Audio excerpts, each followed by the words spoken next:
Relatos de ciencia. Comenzamos un nuevo capítulo. De ahora en adelante vamos a ver la estructura y función de las proteínas. Las proteínas son las macromoléculas más versátiles de los seres vivos y desempeñan funciones cruciales en prácticamente todos los procesos biológicos. Funcionan como catalizadores, es decir, aceleran algunas reacciones químicas. Transportan y almacenan otras moléculas como el oxígeno. Proporcionan apoyo mecánico y protección inmunológica. Generan movimiento, transmiten impulsos nerviosos y controlan el crecimiento y la diferenciación. Varias propiedades claves permiten a las proteínas participar en una gama de funciones amplia y diversa. Primero, las proteínas son polímeros lineales constituidos o construidas a partir de monómeros llamados aminoácidos, empalmados uno tras otro. La secuencia de aminoácidos enlazados se llama estructura primaria. Cabe destacar que las proteínas se pliegan espontáneamente en estructuras tridimensionales que vienen determinadas por la secuencia de los aminoácidos del polímero proteico. La estructura tridimensional formada por los enlaces de hidrógeno entre cada uno de los aminoácidos se denomina estructura secundaria, mientras que la estructura terciaria está formada por las interacciones existentes de todo tipo entre los aminoácidos. La función de una proteína depende directamente de su estructura tridimensional. Por lo tanto, las proteínas son la transición desde el mundo unidimensional de la secuencia hasta el mundo tridimensional de las moléculas capaces de realizar diferentes actividades. Muchas proteínas poseen estructuras cuaternarias, en la cual la proteína funcional está compuesta de varias cadenas polipeptídicas diferentes. 2. Las proteínas contienen gran variedad de grupos funcionales. Estos grupos funcionales incluyen alcoholes, tioles, tioéteres, ácidos carboxílicos, carboxiamidas y una serie de grupos básicos. La mayoría de estos grupos son químicamente activos.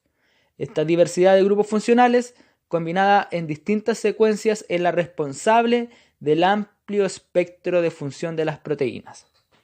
Por ejemplo, la actividad química o la reactividad química asociada con estos grupos es esencial para la función de las enzimas, las proteínas que catalizan reacciones químicas específicas en los sistemas biológicos. Cabe recordar que un catalizador es un agente químico que permite que una reacción química vaya más rápido que si no estuviera él, ¿cierto? Aceleran una reacción química. Y las enzimas son catalizadores biológicos. Están hechos de materia orgánica que se construye en la vida, en las células, ¿ya? Las proteínas pueden interaccionar entre sí y con otras macromoléculas biológicas para formar asociaciones complejas.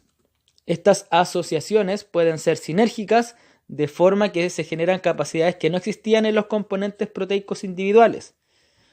Estas asociaciones incluyen maquinarias macromoleculares que llevan a cabo la replicación precisa del DNA, la transmisión de señales dentro de las células y muchos otros procesos esenciales. Y 4.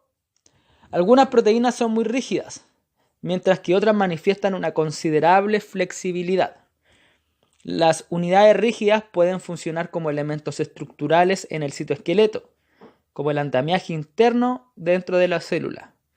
Ahí tenemos ciertos microtúbulos, actina, miosina, ¿cierto?, que forman el citoesqueleto. O en el tejido conjuntivo, ahí tenemos el colágeno, ¿cierto?, principalmente. Las proteínas con flexibilidad limitada pueden actuar como bisagras, muelles o palancas, que son cruciales para la función propia de la proteína. Por ejemplo, permitiendo el ensamblaje de proteínas entre sí y con otras moléculas para formar unidades complejas. Y la transmisión de la información intercelular e intracelular, ¿cierto? Y tenemos distintos tipos de proteínas, por ejemplo, de membrana. Proteínas que están en la membrana que se asocian con lípidos, ¿cierto? Lipoproteínas o también proteínas intrínsecas de membrana o proteínas transmembranas, ¿cierto? Por ejemplo, la proteína G, ¿cierto? Y tiene un dominio de recepción extracelular, recibe el mensaje y mediante un cambio conformacional hace que ese mensaje se lleve adentro de la célula y se produzca una nueva información que es transmitida hacia otras proteínas dentro de la célula y se desencadena una respuesta. En fin, las proteínas son muy variadas, son muy variadas, cumplen una cantidad de funciones inimaginables, diría yo, demasiadas funciones en cada ser vivo. Existen proteínas particulares que desempeñan funciones muy específicas. Y hay un grupo de proteínas que desempeñan funciones generales para todos los organismos vivos. Así que la diversidad de las proteínas es una materia muy bonita o muy linda de estudiar porque es algo muy diverso. Demasiada diversidad. Nunca se termina de estudiar las proteínas. Eso. Saludos a todos y a todas. Relatos de ciencia. Comenzamos un nuevo capítulo de ahora en adelante.